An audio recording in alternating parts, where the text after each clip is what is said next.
بسم اللہ الرحمن الرحیم۔ بدبختی کے چار اسباب۔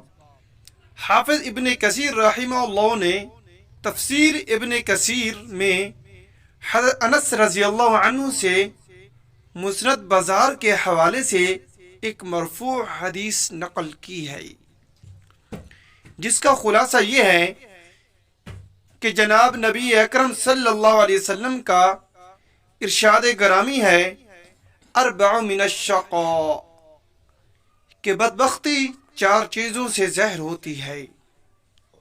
نمبر 1، جمود العین، یعنی آنکھوں کا منجمد ہو جانا کہ خوف خدا سے آنسو نہ بہیں۔ وقسات القلب، یعنی دل کا سخت ہو جانا کہ وہ کسی کے لیے نرم ہی نہ ہوں۔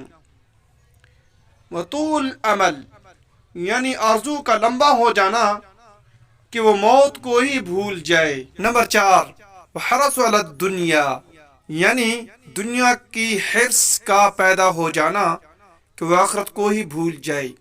اللہ رب العزت ہم سب کی بدبختی ختم فرما کر نیک بختی عنایت فرمائے، آمین۔ اگر یہ ہماری ویڈیو اچھی لگے اس کو لائک، چینل کو سبسکرائب، ساتھ دیے گئے بیل آئیکن کے بٹن کو ضرور کلک کریں۔ جزاک اللہ خیرا۔